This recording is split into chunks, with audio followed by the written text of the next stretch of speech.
কোথায় ছিল? যেই বাংলাদেশে 2000 শহীদের রক্তের দাগ এখনো শুকায় নাই, সেই বাংলাদেশে আওয়ামী লীগের সাথে কোন ইনক্লুসিভিটি দেওয়া হবে না। সেই বাংলাদেশে এখনো পর্যন্ত সাপ্তাহ হত্যাকাণ্ডের বিচার হয় নাই, পিলখানা হত্যাকাণ্ডের বিচার হয় নাই, ভারত বিরোধী আগ্রাসন হত্যাকাণ্ডের বিচার হয় নাই, আপনার হত্যাকাণ্ডের বিচার এখনো পর্যন্ত সুনিশ্চিত হয় নাই। সেই বাংলাদেশে জুলাই গণঅভ্যুত্থানের বিচার হয় নাই, সেই বাংলাদেশে গুম হত্যা এখনো পর্যন্ত বিচার নিশ্চিত হয় নাই, সেই বাংলাদেশে আওয়ামী লীগের সাথে কোন ইনক্লুসিভিটি হইতে পারে না।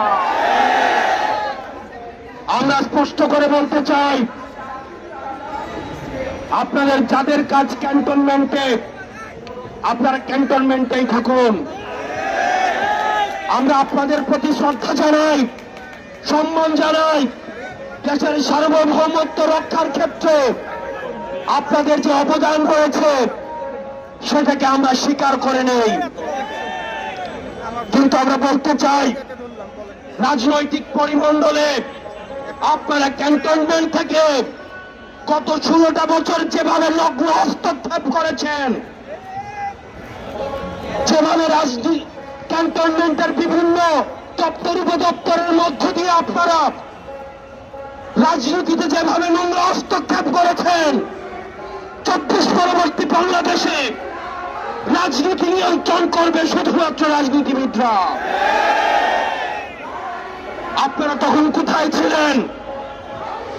বিগত 1 দশক ধরে আমরা কোন চ্যানেলকে দেখি নাই পদত্যাগ করতে। দেশে এত অন্যায় অবিচার, এত খুন হত্যা হয়েছে, এত জুলুম প্রতিষ্ঠিত হয়েছে, আমরা কোন সচিবকে দেখি নাই পদত্যাগ করতে। একটা চ্যানেলের কি মেরুদণ্ড সেটা ছিল না? আপনারা তখন কোথায় ছিলেন?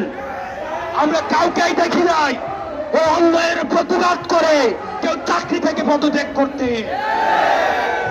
আমরা আপনাদের সাথে বিনয়ের সাথে, আমরা আপনাদের কাছে বিনয়ের সাথে আমরা আহ্বান জানাবো, আমরা একটি প্রপার একটা ডেমোক্রেটিক ট্রানজিশনের অপেক্ষায় রয়েছি, যে গণতান্ত্রিক প্রক্রিয়ার মধ্য দিয়ে আমাদের যে ন্যূনতম সংস্কারগুলো রয়েছে, এই সংস্কার প্রক্রিয়া শেষে আমরা একটি ফ্রি, ফেয়ার এন্ড পার্টিসিপেটরি নির্বাচনের মধ্য দিয়ে